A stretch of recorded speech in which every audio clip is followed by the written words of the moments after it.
Hello दोस्तों, welcome to my story voice जहां मैं कहानियां सुनाती हूं। मेरी लास्ट वीडियो को पसंद करने के लिए शुक्रिया, जिसका लिंक डिस्क्रिप्शन में है। दोस्तों, आज की कहानी है 4 बोतल वोडका। ये एक क्राइम स्टोरी है। समय रात के ठीक 8:50 बजे हैं। मेघा अपने परिवार के साथ लिविंग रूम में बैठी थी। उसी वक्त उनके इंस्टाग्राम ऐप पर उन्हें एक मैसेज मिला।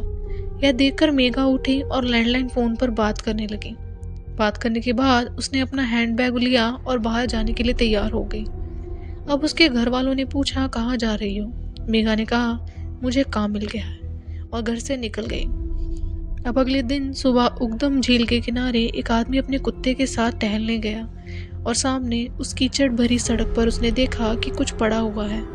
जब उन्होंने उस पर गौर से देखा तो पता चला कि वह किसी महिला का शव है। उन्होंने तुरंत 100 नंबर पर कॉल किया और कुछ ही मिनटों में इंस्पेक्टर विजय कुमार वहां पहुंच गए। लड़की के सिर के पीछे हिस्से में गोली लगी थी और वह खून से लथपथ मृत पड़ी थी।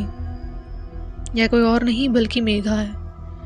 अब जांच शुरू करने वाले विजय ने घटनास्थल को सुरक्षित कर लिया। तुरंत फोरेंसिक टीम ने घटनास्थल पर आकर सारे सबूत जुटाए।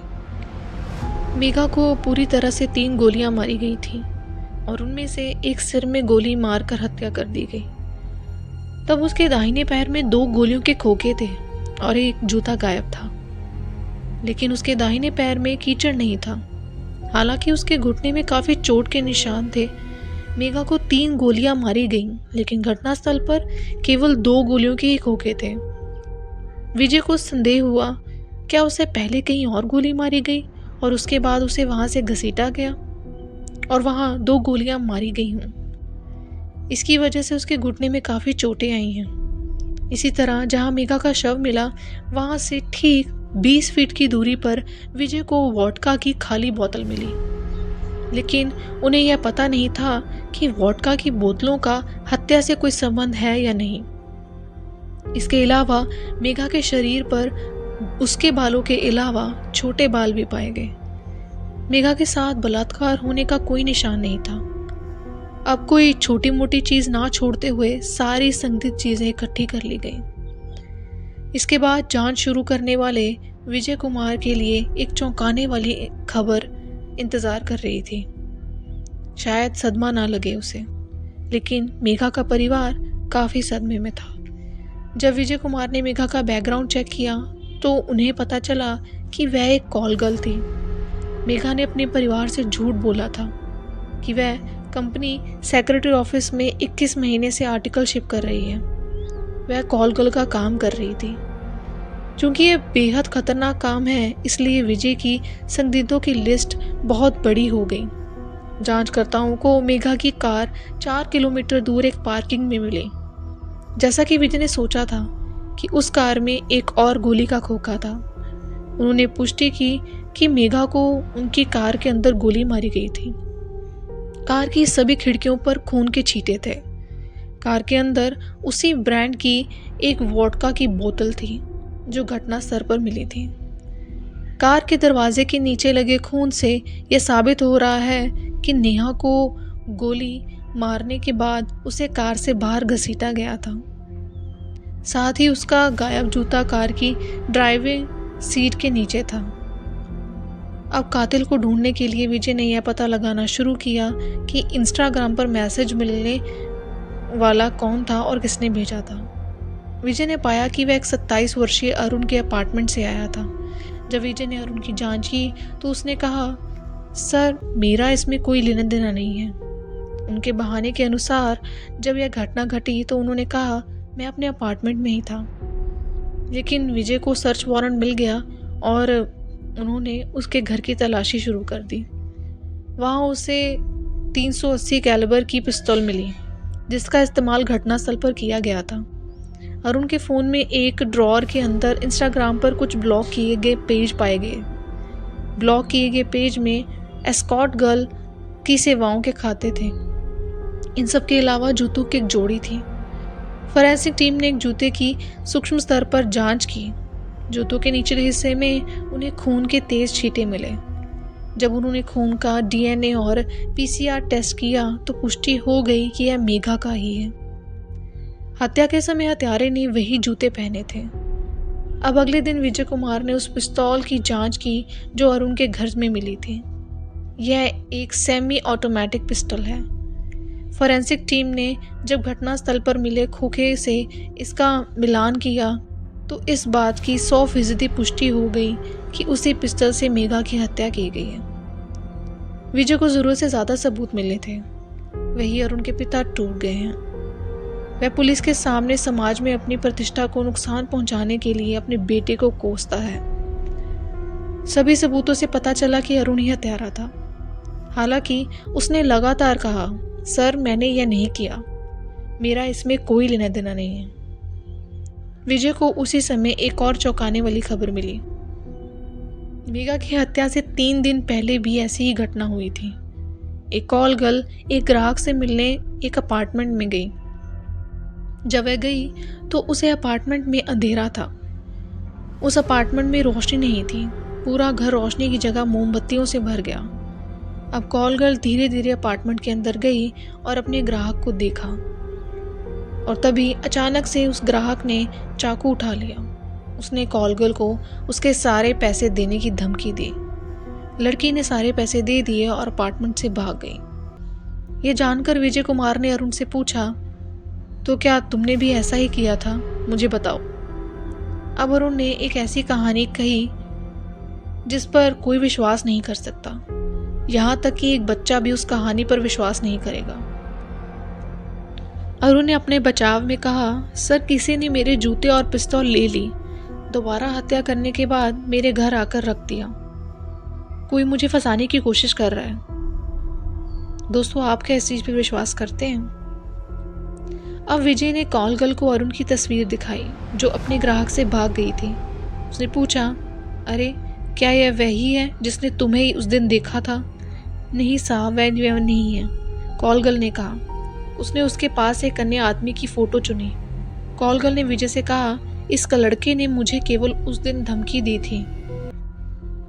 सर, जब विजय ने कॉल गर्ल से वह अपार्टमेंट दिखाने के लिए कहा जो वह उस रात गई थी, जैसा उसने सोचा था कि अरुण का अपार्टमेंट दिखाए बिना उसने अरुण के अपार्टमेंट की कुछ दूरी पर एक और अपार्टमेंट दिखाया। इससे विजय सनसनी में पड़ गया और उस अपार्टमेंट की तलाशी लेने लगा। उस अपार्टमेंट में जो शख्स था उसका नाम जॉनी था। कॉलगर ने उसकी फ़ोटो से ही पहचान कर ली। अब जैसा कि कॉलगर ने कहा था, जब विजय अपार्टमेंट के अंदर गया तो उन्होंने देखा कि उस अपार्टमेंट में बिजली नहीं थी, और आगे उन्होंने एक अहम सबूत देखा जो इस केस की दिशा बदल देगा। उस अपार्टमेंट के अंदर उसी ब्रांड की 2 वोडका बोतल मिली थी जो एक के अपराध स्थल पर मिली थी।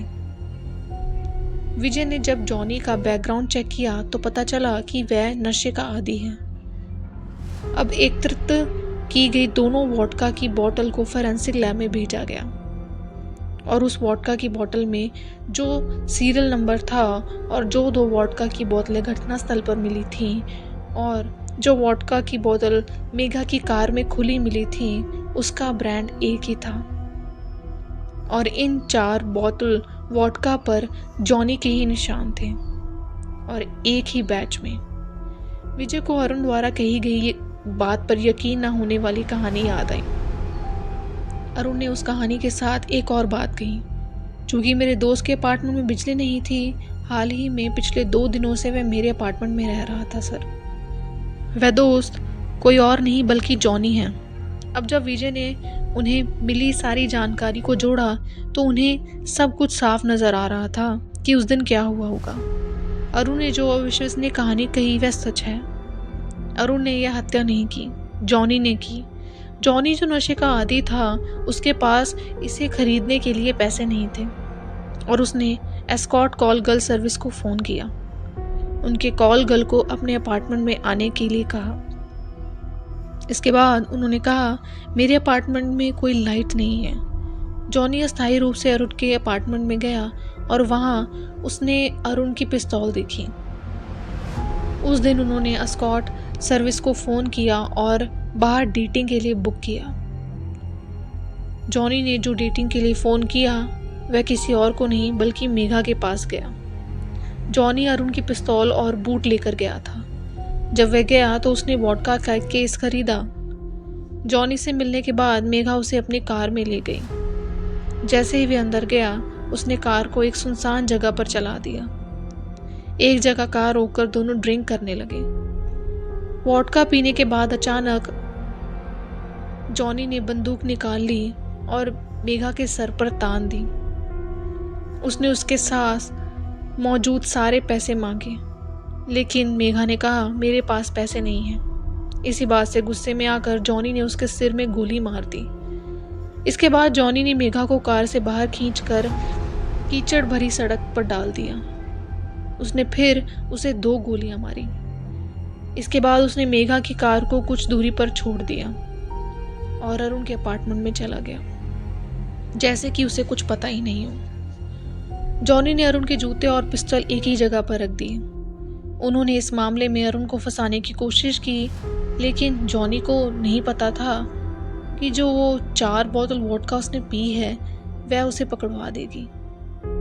अरुण को विजय ने गिरफ्तार किया था, जबकि अदालत द्वारा इस मामले में उसे गलत तरीके से फंसाने के लिए माफ़ी मांगने के बाद अरुण को जेल से रिहा कर दिया गया। अरुण के पिता ने अपने बेटे से माफ़ी मांगी, जिस पर अरुण ने कहा, आपको माफ़ी मांगने की ज़रूरत नहीं है पिताजी, सब मेरी गलती थी।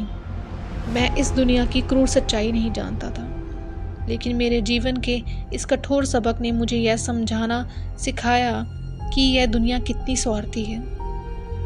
इस दुनिया में दोस्त भी अपने दोस्त से स्वार्थ के लिए धोखा दे सकते हैं। कोर्ट के बाहर दोनों ने एक दूसरे को गले लगाया। दोस्तों, आई होप आपको मेरी कहानी अच्छी लगी हो, तो इस कहानी को ज़रूर लाइक करें और दूसरे के साथ शेयर करें जो ऐसी कहानियाँ सुनना पसंद करते हो। अगर चैनल को सब्सक्राइब नहीं किया तो कर लीजिए, जिसका नाम है माई स्टोरी वॉइस, जहाँ मैं कहानियाँ सुनाती हूँ।